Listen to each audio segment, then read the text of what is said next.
paz do Senhor, meus irmãos. Estamos mais uma vez aqui em mais uma EBD em Síntese Podcast para comentar a lição dos jovens.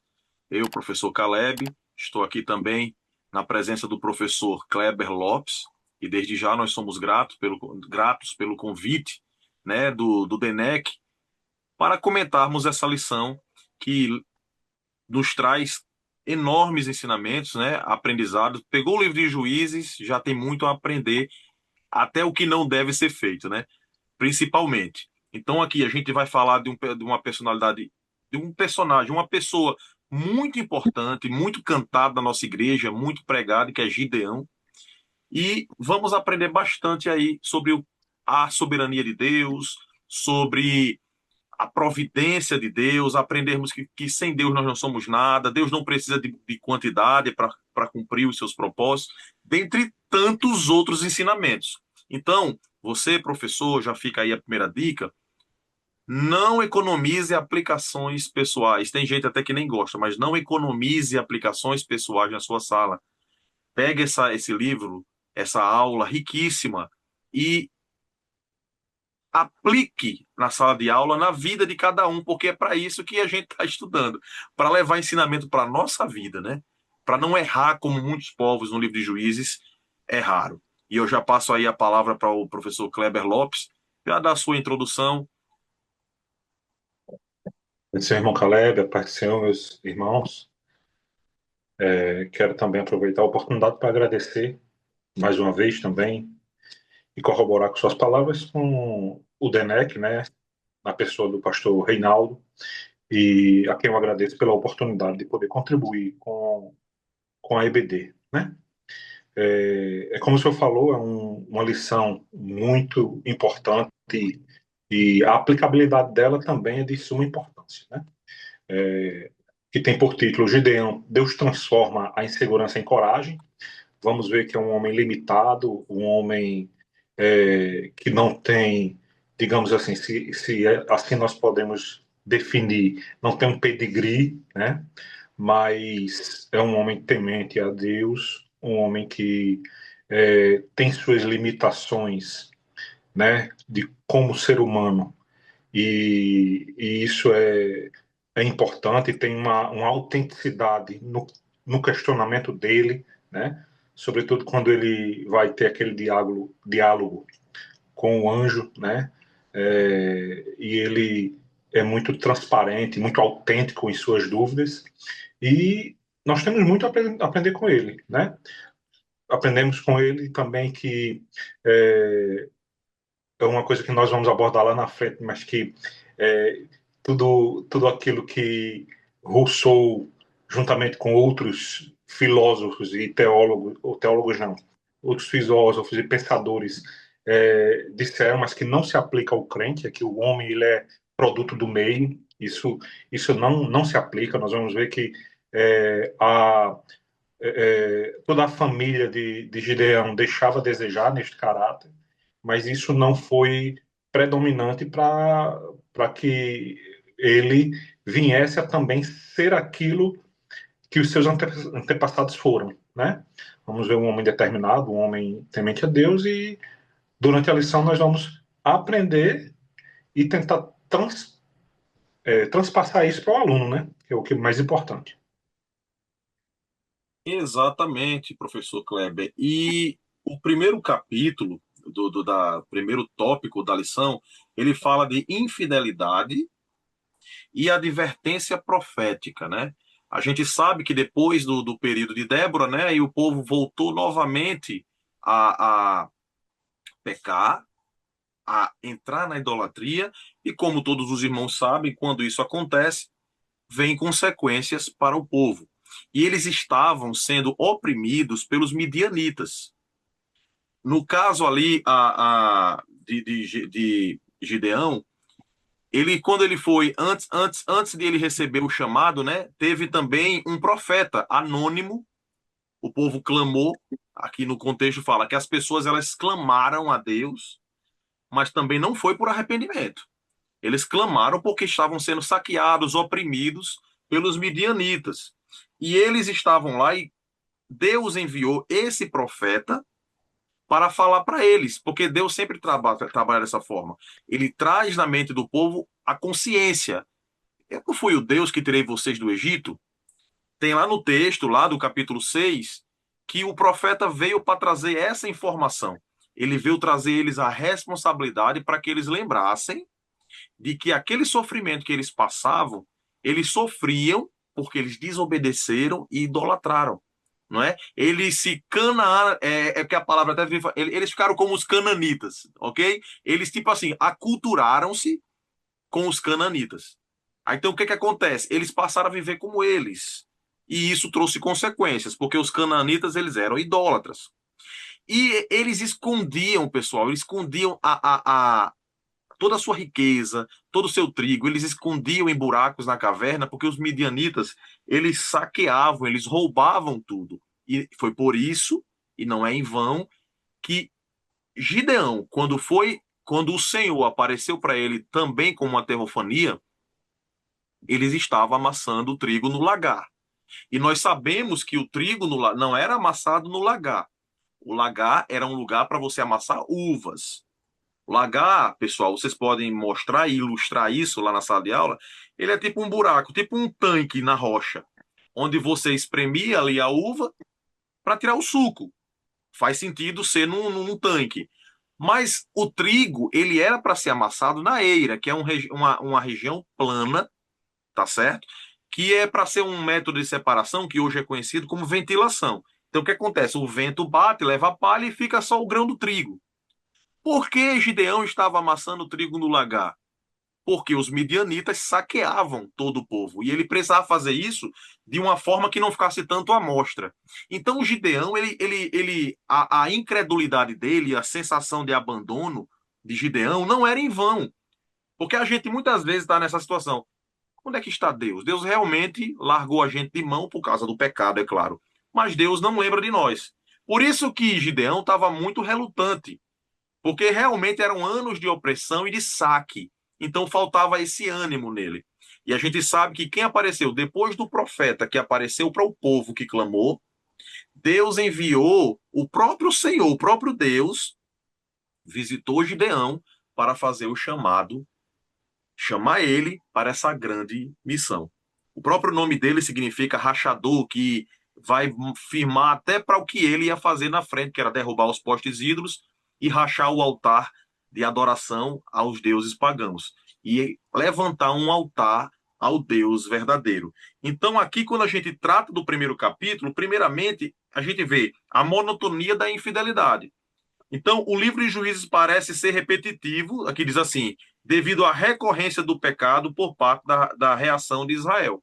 Então, Gideão ele estava nessa situação, numa situação de opressão, de abandono. Então, por isso que ele estava meio incrédulo. E ele tinha que ter certeza que Deus estava com ele. Era essa a realidade. Então, antes de iniciar e falar do chamado de Gideão, mostre o contexto, né, de desobediência, de distância e de sentimento de desânimo.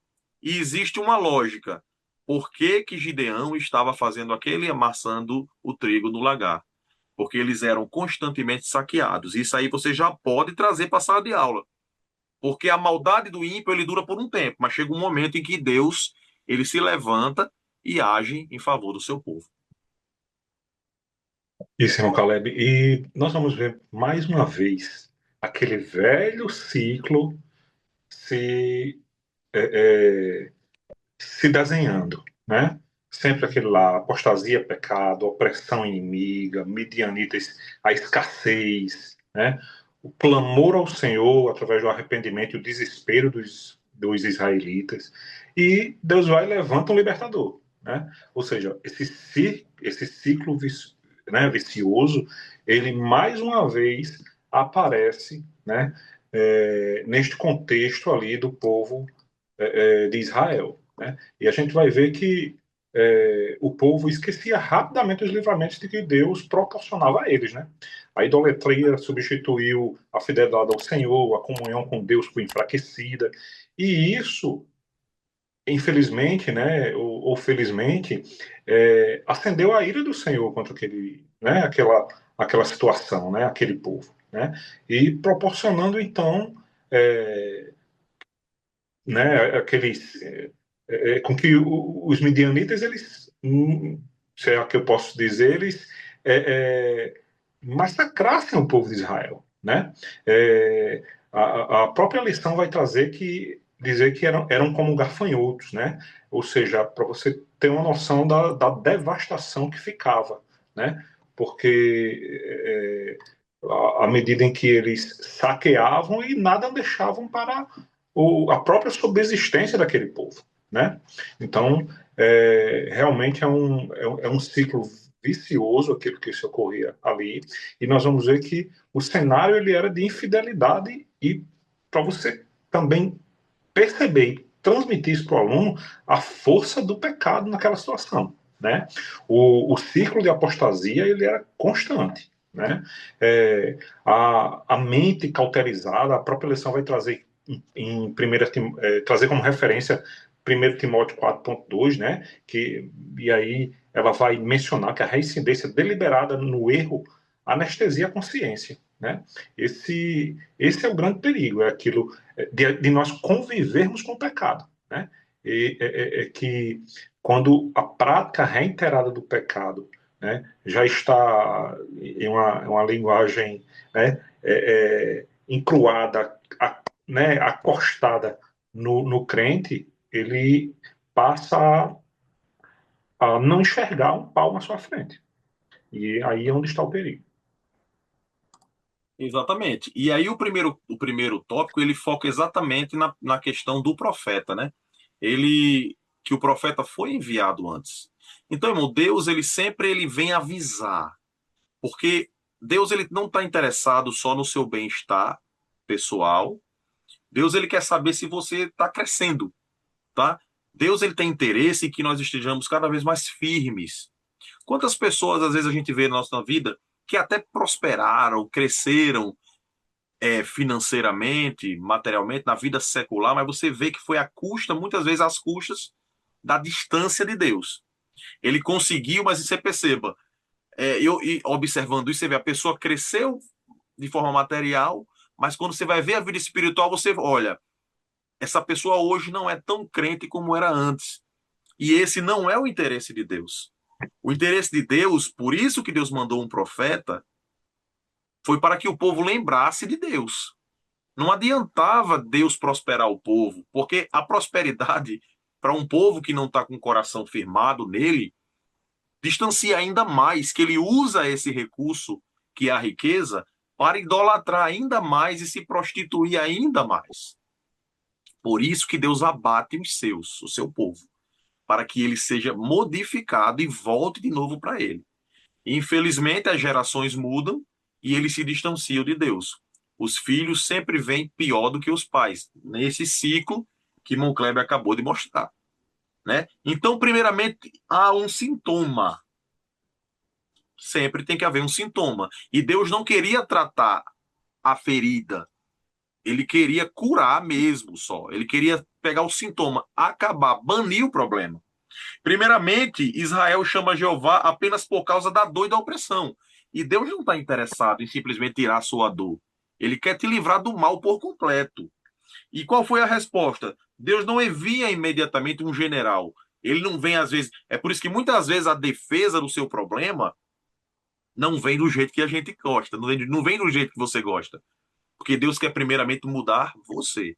Deus quer primeiramente mudar a gente. Nós, como crentes, né? A lição que tira disso, a lição que traz do primeiro tópico é essa. Que Deus, ele se interessa com a sua vida espiritual para depois ele te abençoar materialmente. Aí, e qual é a raiz do problema? O profeta, que foi aquele que a gente falou no início, que está em Juízes, capítulo 6, do 8 ao 10, que é porque ele confrontou, né? Deus, ele nunca pega leve conosco, com a gente que é crente. Deus, ele nunca pega leve. Ele, no sentido de confrontar pecado. Deus, ele nunca vai deixar você no pecado sem ele acusar o pecado. Ele sempre vai fazer uma renovação. Mas o que tem de maravilhoso nisso é que ele consola. Ele nos leva para uma região de consolo. Mas ele sempre vai vir firmemente, lembrando: eu sou seu Deus, por que que você fez isso? Por que que você abandonou? Eu não te abençoei? Por que que você deixou as práticas iniciais?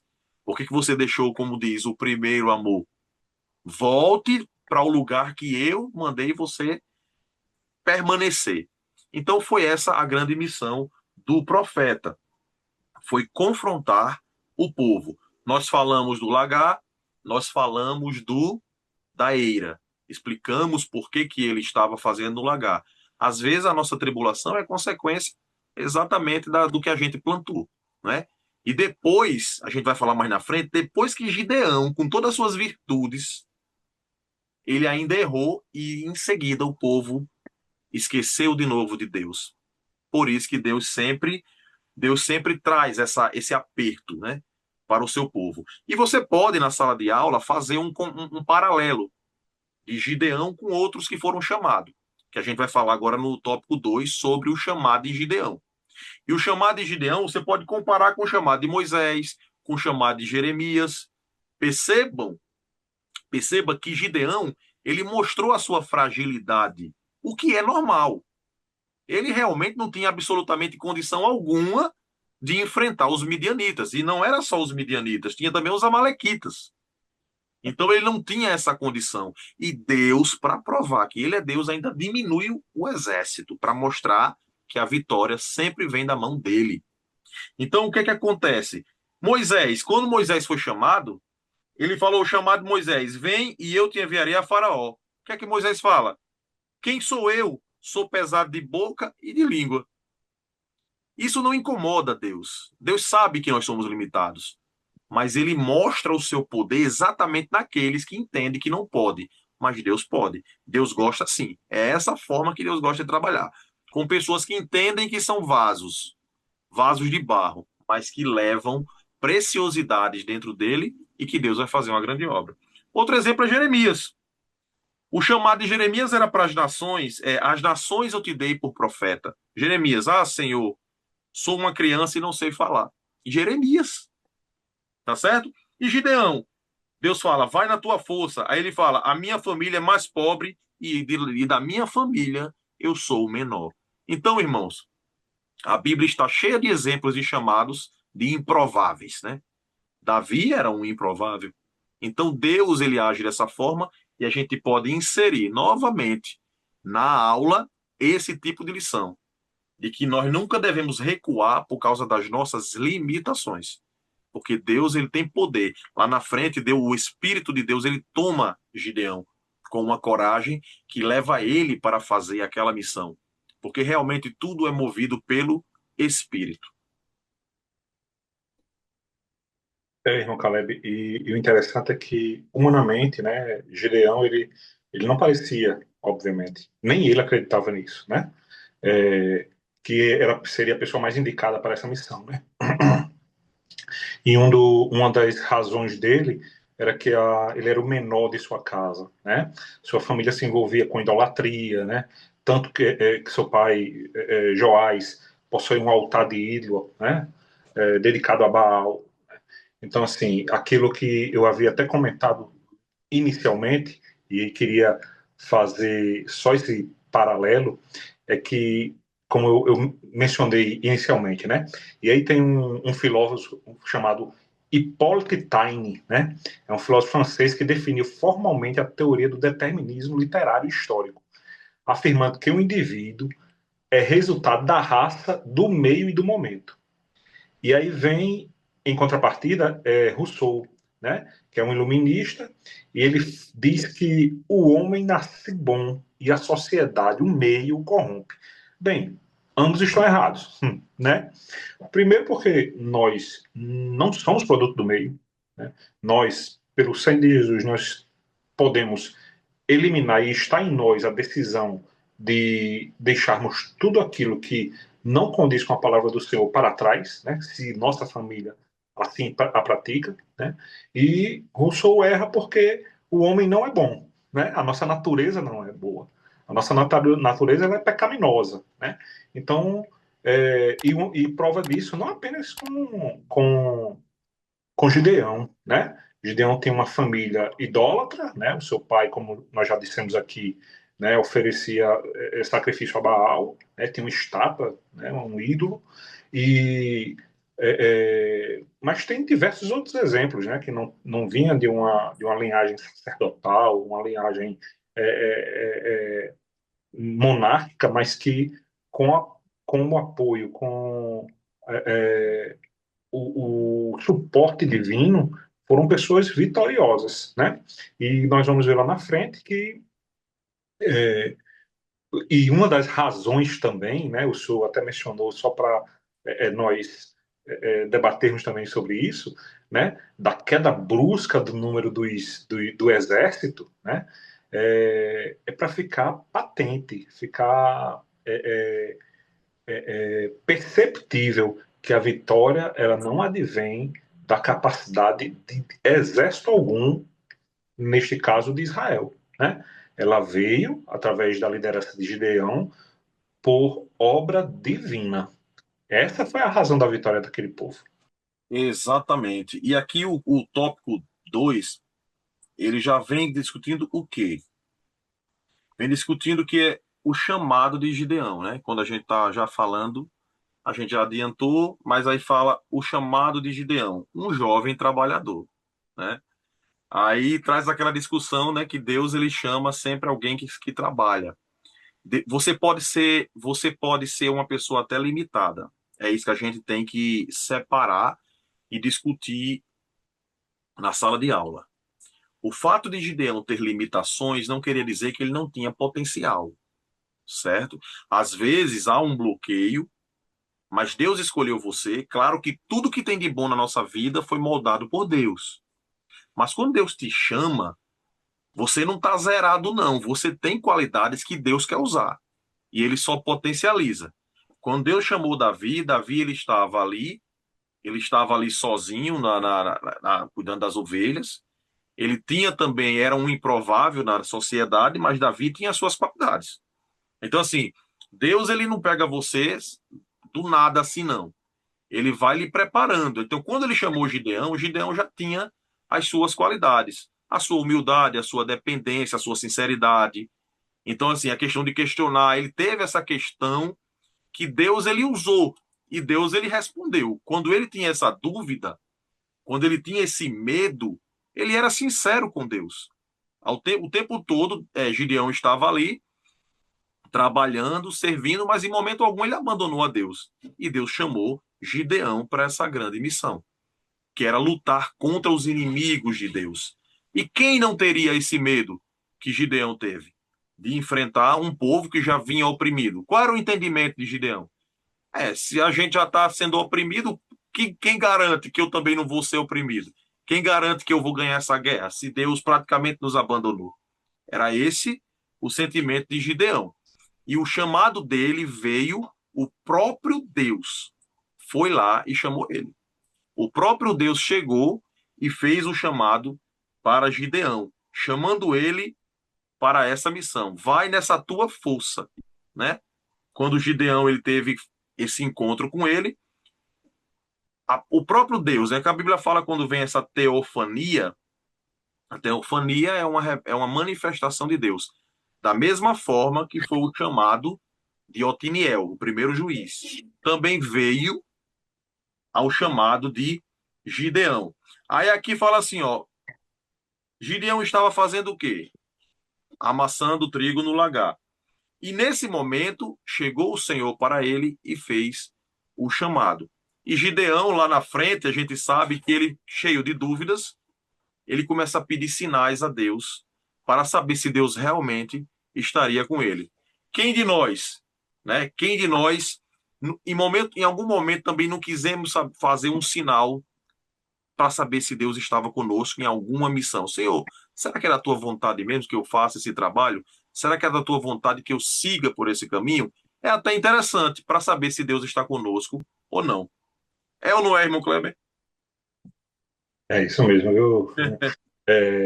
E o senhor me fez lembrar agora aí, falando sobre essa situação do Davi, né?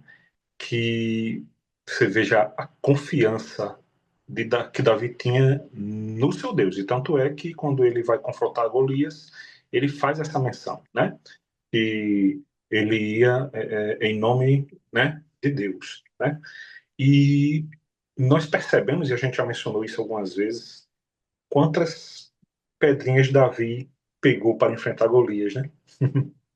Mas muita gente acha que Davi estava com apenas com aquelas 5 pedrinhas, é porque se errasse uma, mas assim, o nível de técnica que ele tinha era sobrenatural, né? E nós podemos perceber que aí se você for dar mais uma lida ali no livro de, eu acho que 1 Samuel, se a memória não me falha, de que Golias ele tinha mais 4 irmãos. Então, veja, a Bíblia não menciona sobre isso, mas o que nós consigamos, assim, pelo menos entender é que Davi, ele estava preparado para, em caso derrubasse o Golias, ele tinha mais 4 pedrinhas que poderia, né, é, como é que se diz, lhe dar suporte ali para aqueles irmãos de Golias, né? Então, é essa confiança, né? Essa confiança que Gideão, a princípio, não teve, né? Pelo contrário, como nós falamos inicialmente, ele foi. Não foi. O título, acho que o subtópico aí diz. Acho que o 1.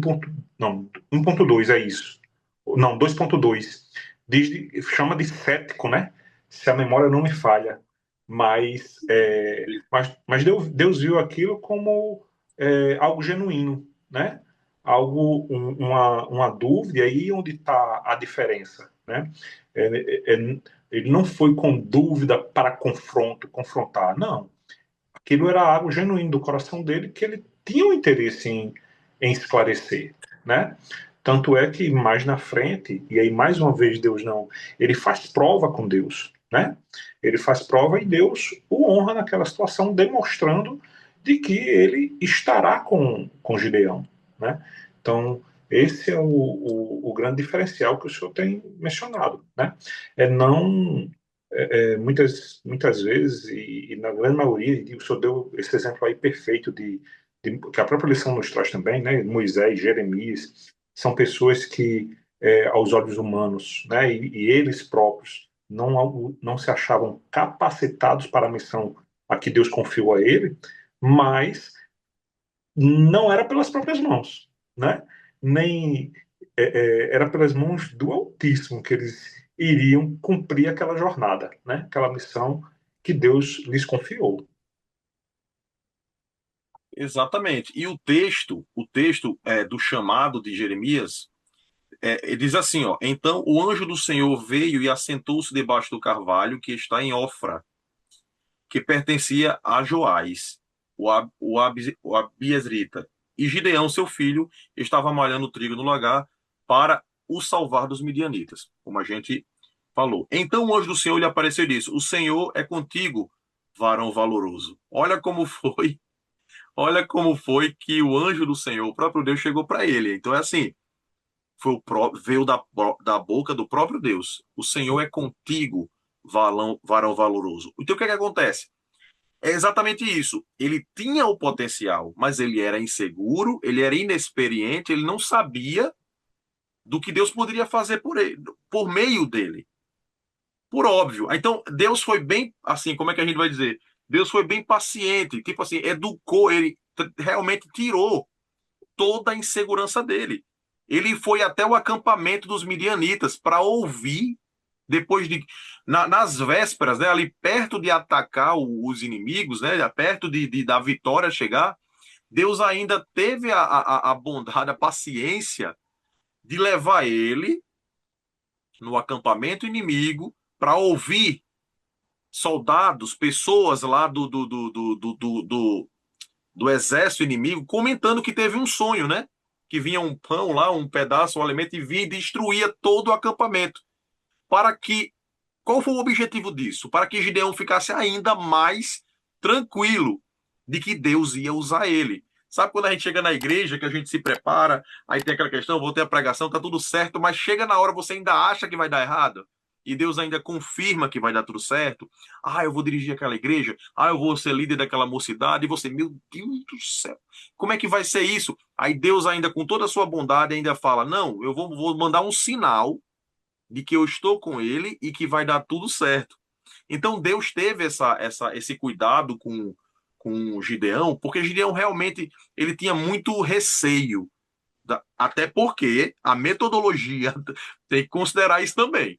A metodologia de Deus também não foi a metodologia tradicional, não é?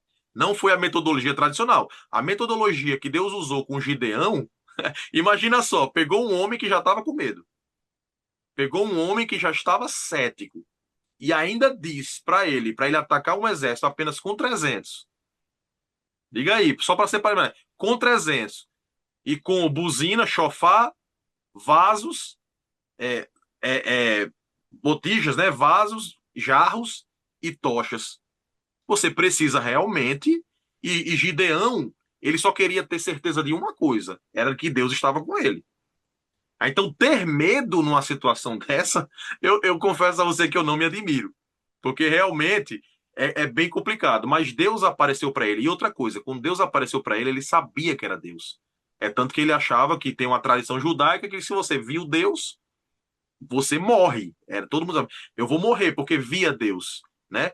E Deus não deixou ele pensar que ele ia morrer. E continua assim. Então o anjo disse, falou para ele o quê? O Senhor é contigo, varão valoroso. Mas Gideão respondeu: Ai, Senhor meu, se o Senhor é conosco, por que tudo isto nos sobreveio?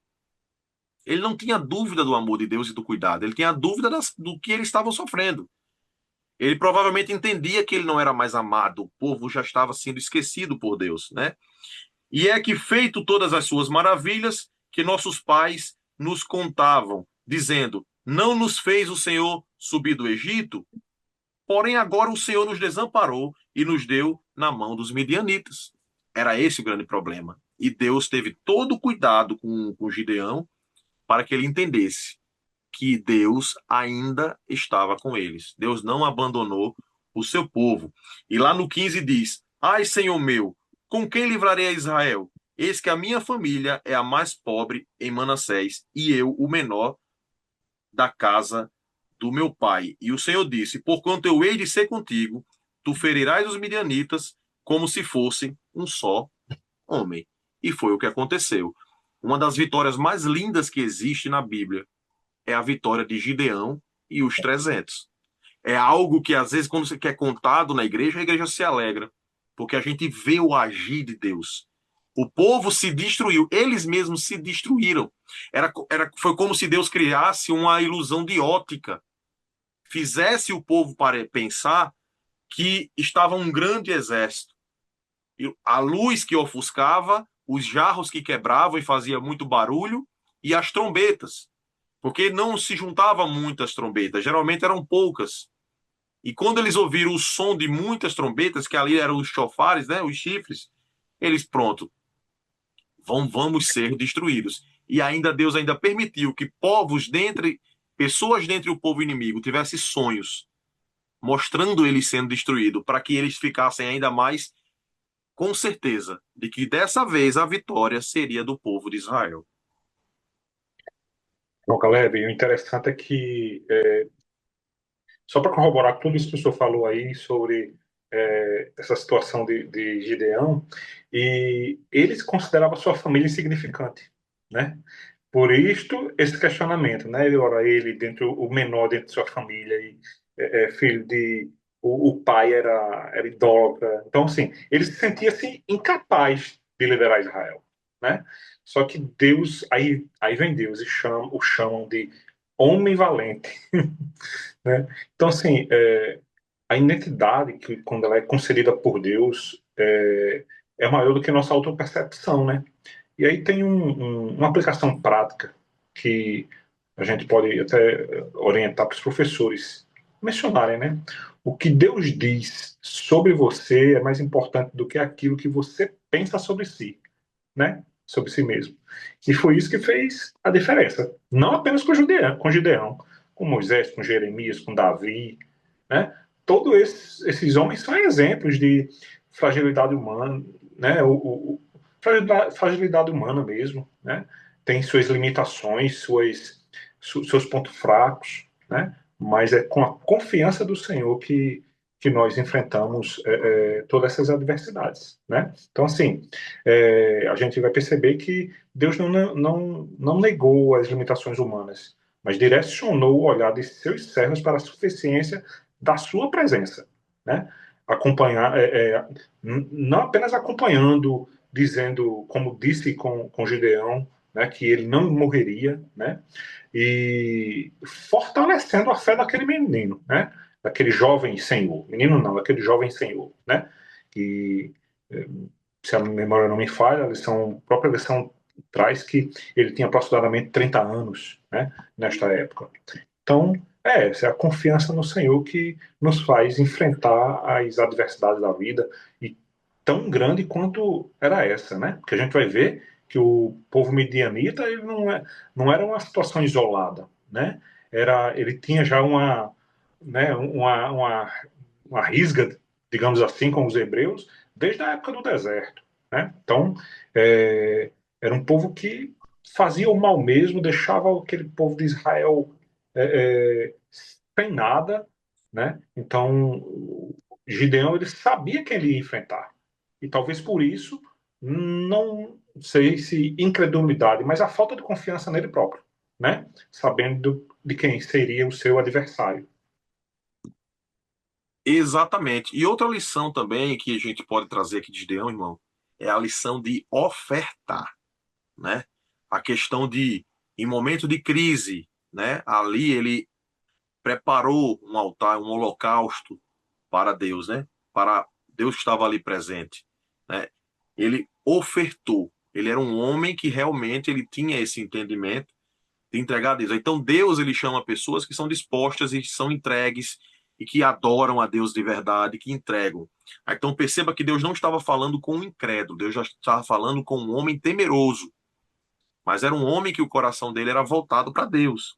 E Gideão traz aqui, por exemplo, um cabrito e um efa de farinha, que está entre 14 e 18 quilos aí de farinha. Isso já era, irmão, era um sacrifício enorme para as limitações financeiras da época. Lembra que as pessoas estavam sendo oprimidas e saqueadas por povos pagãos, os midianitas, certo? E qual foi o milagre feito aí? Já foi um primeiro sinal. O anjo, o Senhor, o próprio Senhor, tocou ali e o fogo consumiu o holocausto, consumiu ali o sacrifício. Então, o que é que acontece? O vaso humano reconhece a santidade aterrorizante de Deus, por isso que vem o medo. Mas o Senhor recebeu aquele sacrifício, ele trouxe o sacrifício para Deus, e Deus recebeu o sacrifício.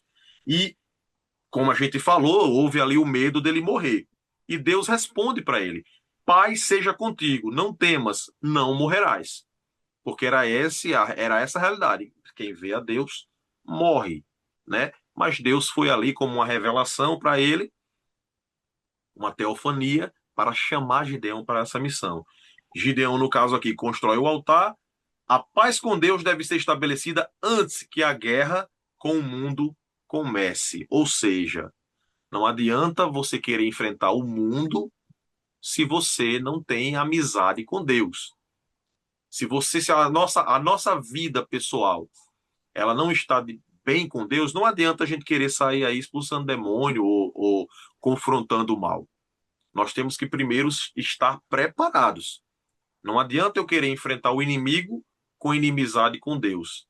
Então, um sacrifício, um holocausto, é exatamente para que nós, no caso aqui do contexto de Gideão, é exatamente para que a gente tenha a aceitação de Deus e receba o perdão de Deus, né? Receba a presença de Deus conosco. Então, nós hoje, que aplicação a gente traz para hoje? Estejamos com a nossa vida no altar, para que Deus nos use, ok?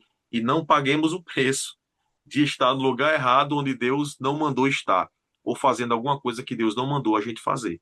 Então, essa é uma lição prática.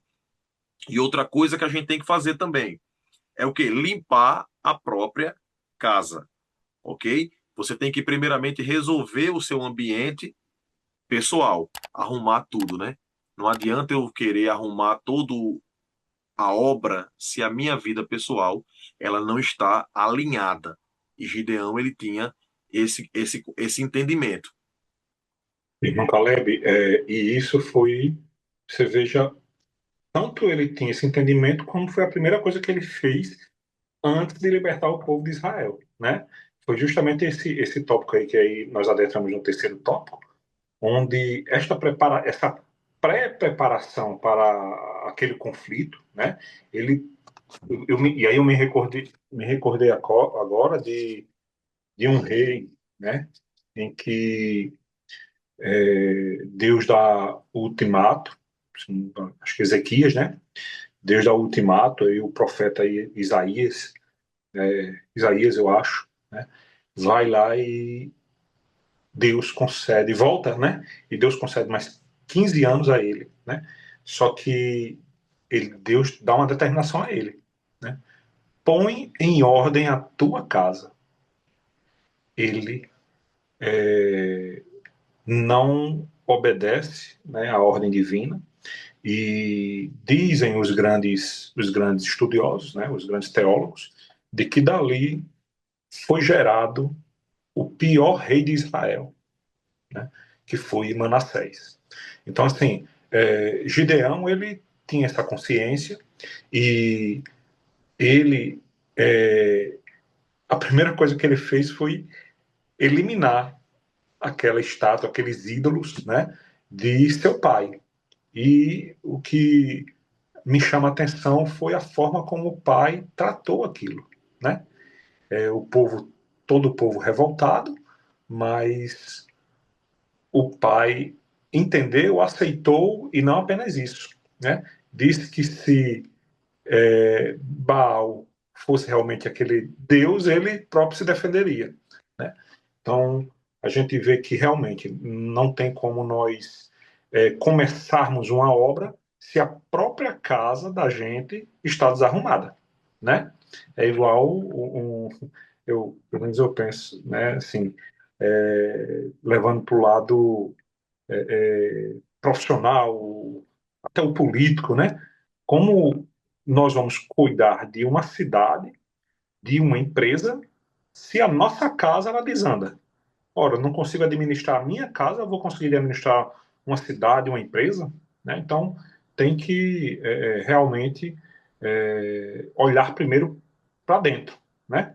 Eliminar os problemas internos, para daí eu poder dar esperança a um determinado segmento, um povo, né? Que era o caso de Gideão. E é interessante, né, que ele destrói o altar de Baal, o Gideão, no caso, o altar de Baal e o poste-ídolo, né, de Aserá, no caso. E o pai dele, o Gideão passou a ser chamado de Jerubaal, né? Foi. Jerubaal, o nome dele mudou, era como se fosse uma afronta, como se fosse o próprio pai deu essa resposta, né? E Gideão, olha para você ver como Gideão ele era. Mesmo depois de ter sido chamado por Deus, revestido, preparado, ele ainda teve medo de fazer este dia. Aí fez à noite, né? Quando amanheceu, foi que as pessoas foram ver que estava tudo destruído. E aqui, ó, Gideão é renomeado Jerubaal, que quer dizer o quê? Deixe Baal contender. Se Baal é um Deus verdadeiro, é ele que resolva. É isso. É como se ele tivesse sido usado pela boca de Deus ali dentro daquele povo. Então Gideão passou a ser chamado. Que interessante, né? Você mudar o seu nome por causa de uma batalha. Aí, então, o que que acontece? Qual foi? Gideão, ele foi de madrugada, fez o que tinha a ser feito, quebrou, derrubou, por ordem de Deus, né?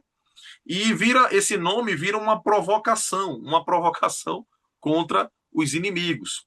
E qual foi o resultado? Pela manhã, a cidade quer matar Gideão, por óbvio, pelo sacrilégio que foi feito, ter destruído aquelas estátuas, não é isso? E qual foi a defesa de Joás, seu pai? Usa a lógica irrefutável. Se Baal é Deus, que por si mesmo contenda. E aí, irmão, qual é o resultado? Você já viu alguma vez o mal vencer o bem? Entendeu? Deus, ele é o Senhor dos Exércitos, ele é o único Deus. Então, nesse momento, Deus ele começa até a usar mesmo as pessoas e a vitória chega, vai chegando. E ainda depois disso é que vem o famoso pedido de sinal de Gideão, que foi utilizando a lã, né? Põe a lã. Se ela estiver molhada e ao redor estiver seco, é porque Deus está comigo. E agora o contrário. Se a lã estiver seca e ao redor estiver molhado, é porque Deus está comigo. Então, realmente, Gideão, eu acredito que Gideão, desde quando Deus apareceu para ele, até para ver, eu acho que o coração dele, em momento algum, ficou aliviado. Eu acho que ele só aliviou depois que venceu. Eu acho que o tempo todo. Irmão, eu entendo isso completamente. É engraçado. Você chega assim, Deus ele fala, você alivia. Deus falou comigo. Quando chega na segunda-feira, na batalha da vida, né? A gente tá no domingo. Deus fala, você chora, você se alegra e é confortado. Tá tudo certo. Mas aí você vai para, eu não vou falar para a vida real, porque não quer dizer que a presença de Deus não é uma utopia, é real também. Mas quando você vai para a sua batalha diária, quando chega lá, aí vem as guerras na sua mente, não é em você, fazendo você duvidar daquilo que Deus falou. Aí seu coração começa a se angustiar. Tudo isso é natural. Nós enfrentamos essas guerras constantemente. Então, perceba que Gideão, o tempo todo ele caía no ceticismo. Vez ou outra ele dava uma dúvida, ele, Deus, o senhor está comigo ainda? E Deus chegava e reanimava Gideão até o último momento. Por quê? Porque a missão, ela não era de Gideão. A missão era de Deus. O interesse era de Deus. O povo clamou, mas o interesse de vencer o povo inimigo partia do próprio Deus. Deus chegou ali para resolver esse problema. Porque o povo também já estava começando a clamar. E aqui tem a matemática de Deus, né? Se você for fazer as contas, sabe quantos por cento do exército que foi enfrentar os midianitas, comparado com o povo inicial, tá? Menos de 1%. Deus venceu, Deus venceu os inimigos com 0,9% do que tinha antes, do que tinha antes. Primeiramente, voltaram logo quanto? 22 mil, eram 32 mil, né? Voltaram 22 mil. Aí ficou 10 mil e Deus falou, ainda tem gente demais. Aquele que levar a boca, né? Aquele que, que se abaixar para beber. Quem foram os escolhidos? Foi aqueles que beberam água como cachorro, como está no texto, mas o que de fato Deus estava querendo dizer, beber água como cachorro. É aqueles que traziam a água na boca e lambiam, né? Aqueles que bebiam dessa forma, ou seja, beberam a água, mas não tiraram a atenção, não é? Ficaram atentos. Esses foram os 300. E é com esses que vocês vão para a guerra. O que é que eu entendo? Gideão não era o único medroso. Tinha muitas pessoas que estavam morrendo de medo, entendeu? Mas Deus trabalhou com aqueles que ele escolheu para vencer. E o propósito de Deus era esse mesmo: vamos com pouco, não vamos com essa multidão. Ninguém vai dizer que a vitória foi ganha porque com o braço do povo, com a arma do povo. Não. Eu vou chamar aquele ali que não sabe nem o que é guerrear. E é ele que eu vou usar para vencer essa guerra. Vocês não vão nem tirar uma espada para bater ninguém, para ferir ninguém. Eles mesmos vão se autodestruir. Era esse o grande propósito de Deus. Bom, Caleb, o senhor me fez lembrar agora, diz um grande pastor, qual eu sigo, e a gente até mencionou isso em sala, de que todos aqueles apóstolos, né, ver a conduta deles, né, antes da morte de Cristo e a conduta depois da morte de Cristo, né? E tinham muitos medrosos, tem, por exemplo, aí de Pedro, que negou Cristo 3 vezes, né? Mas depois da ressurreição de Cristo, né? A certeza deles de quem eles tinham conhecido, né? O Salvador do mundo, né? E era tão grande que apenas João escapou, né? O apóstolo João escapou de ter uma morte cruel, né? Todos os demais tiveram mortes cruéis. Então, assim, mas o que eu quero chamar a atenção é, é que estes homens fracos se tornaram homens fortes, né? E aí a gente vai ver aqui em Marcos 16, 18. Pegarão as serpentes e se beberem alguma coisa mortífera não lhe farás dano algum. E porão as mãos sobre os enfermos e sararão. Essa passagem ela antecede a subida de Jesus, né? Ele tem um contexto ali de incredulidade, ali onde Tomé duvida, enfim. Mas o ponto central que eu quero mencionar é que esta palavra ela se cumpriu. Nós vamos ver em Atos dos Apóstolos, está repleto. O nome já diz Atos dos Apóstolos, né? Aquilo que eles fizeram. Né? E tem umas palavras que umas passagens que nos deixam assim com o coração, né? Entre elas ali no capítulo 3, onde Pedro, Pedro e João vai subindo né, aquela escadaria daquela igreja, né? E um cego, um coxo, na verdade, está ali há muito tempo, pede dinheiro e ele diz: não tenho prata nem ouro, mas o que tenho, isto que te dou. Né? E em nome de Jesus Cristo, levanta e anda. Lá no capítulo 5, a gente vai ver que Pedro, esse mesmo Pedro, a Bíblia vai dizer que a sombra dele, né, curava. Né? Esse próprio Pedro, ainda lá na frente, também ressuscitou Dorcas, né? E também, no mesmo, e por fim, né, só para fechar esse raciocínio, o próprio Paulo, né, no capítulo 19, Atos, versículo 11, Deus, a palavra de Deus vai dizer que, mas Deus, pelas mãos de Paulo, operavam maravilhas extraordinárias. Então, assim, é por dele, né? É através dele que tudo acontece, né? Então, está aí o segredo, né?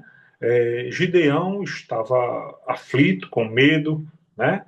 Mas Deus deu o apoio necessário para ele, né? Para que ele enfrentasse aquela batalha, sabendo e tendo a certeza, né? De que a vitória seria certa, né? O que também nos chama a atenção é que e tem para até passar isso para os alunos também, né?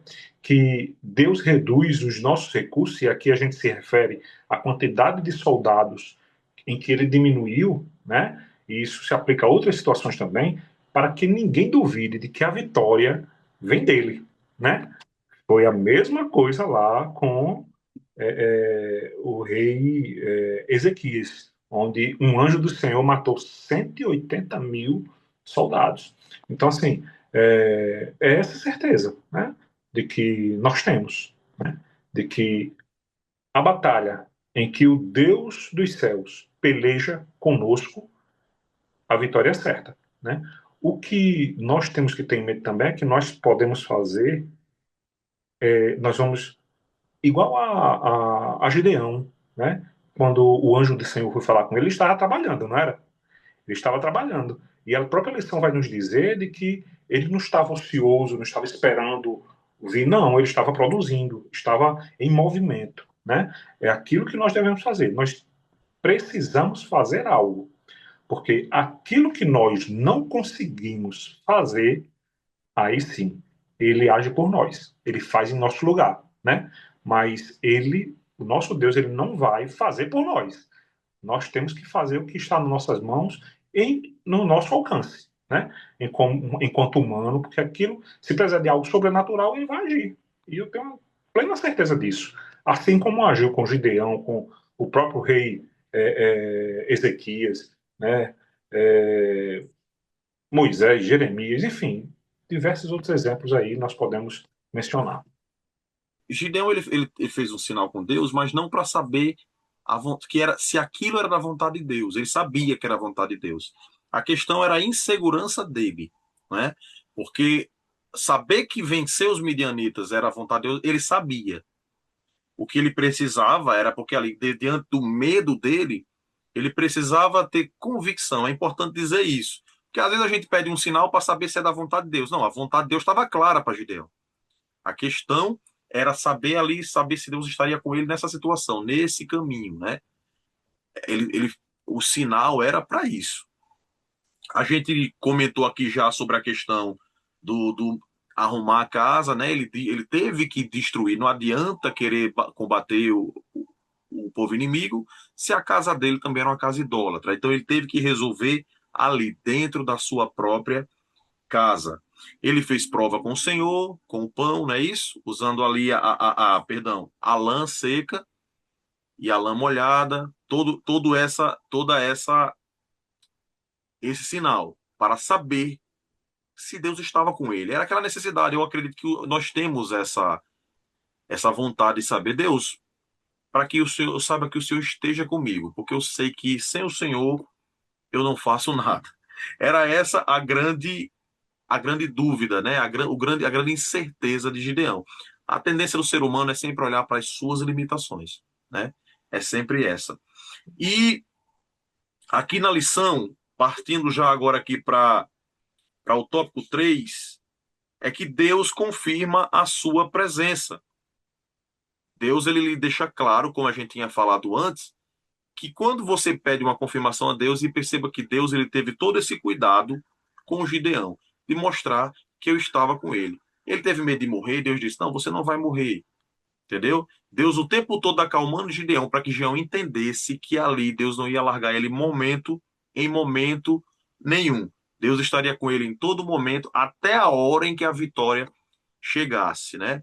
E Deus ainda deu mais confirmações a ele lá no acampamento do inimigo. E aqui mostra que Deus também prepara o coração para a missão, né? Se nós somos medrosos, nós estivermos inseguros, Deus ele vem e nos dá coragem, nem que seja uma coragem vinda espiritual. É claro que tudo é espiritual. Deus ele nos dá uma porção de coragem. E o subtópico 3 fala que Deus conduz a vitória com poucos. Pois é isso, meus irmãos. E agora, já partindo para a conclusão, o que é que a gente pode tirar, né, irmão, de aprendizado de Gideão? Você pode concluir falando do que você aprendeu. Quais são as mensagens que podem ser retiradas de Gideão? Primeiramente, ele era um homem trabalhador, como o irmão Kleber acabou de mostrar. Ele também era uma pessoa humilde. Ele foi uma pessoa que tinha essa humildade. Deus, ele é um pré-requisito, né? A Bíblia fala que a soberba, né, a arrogância, ela precede a ruína. O que precede a honra vai ser a humildade. E Gideão tinha essa característica, tá? Ele não era um questionador rebelde, ele era um homem que queria entender e ter coragem. Ele estava morrendo de medo, mas ele queria, mas ele tinha um coração humilde. Ele via as suas limitações. Perceba que toda pessoa que é chamada por Deus, ele tem essa característica. Não estou falando de medo, mas de entender que ele é limitado, entendeu? Entender que ele não tem essa capacidade de fazer essa tão importante obra. Então, o que, é que a gente pode tirar de lição aqui, na minha fala aqui de conclusão? Deus trabalha na fraqueza, né? Diga ao fraco, eu sou forte. Deus ele pega o fraco, mas ele usa e deixa ele forte.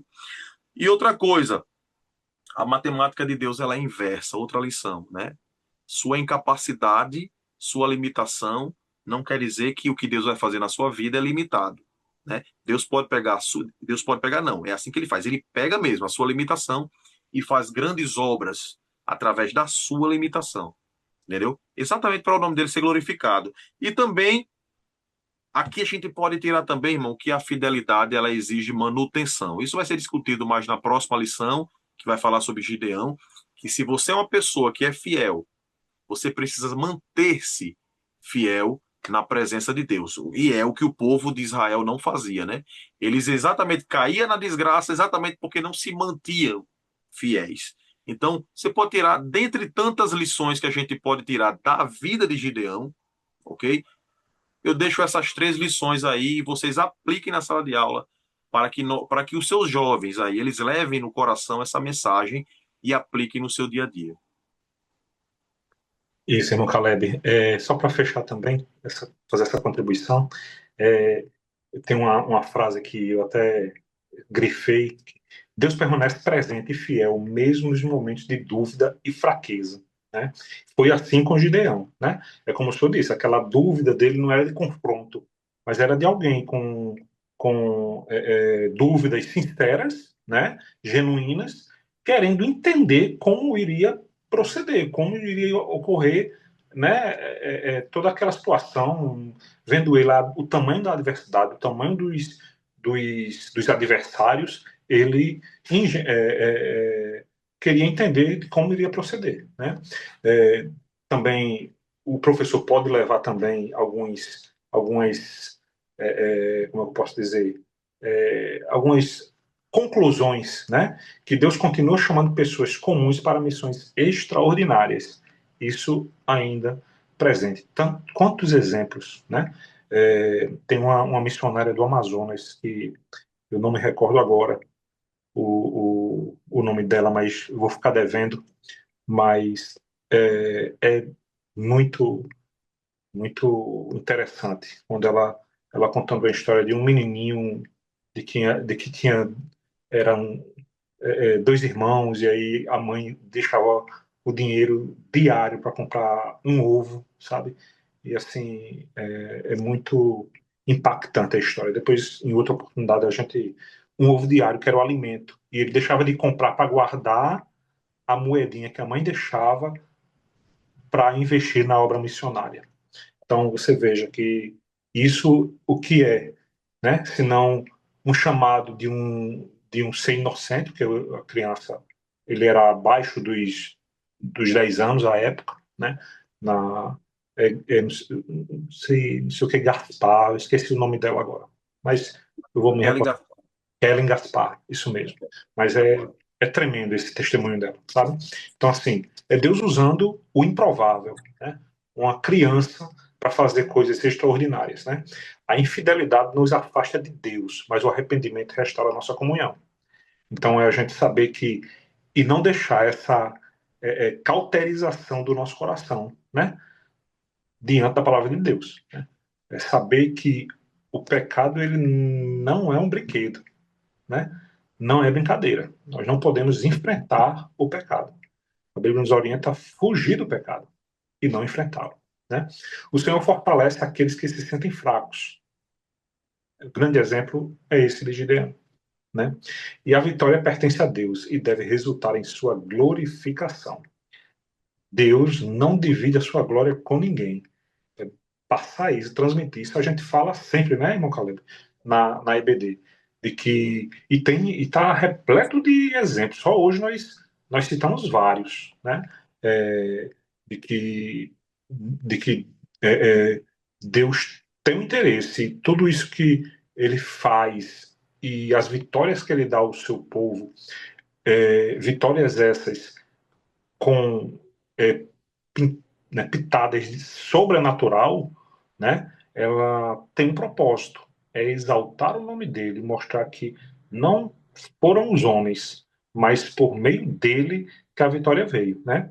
O maior milagre da história de Gideão não foi a derrota dos midianitas, mas a transformação de um homem seguro em um líder que confiou no Senhor. Ou seja, sai daquele homem incrédulo, né, com medo, assustado, para um grande líder que fez coisas extraordinárias. Então é isso, meus queridos. Eu agradeço aí ao departamento o DENEC, né? Agradeço na pastor Reinaldo Odílio, a todos os envolvidos, né, que nos convidaram aqui para fazer a, a participação aqui no comentário da lição. Agradeço a presença do irmão Kleber Lopes.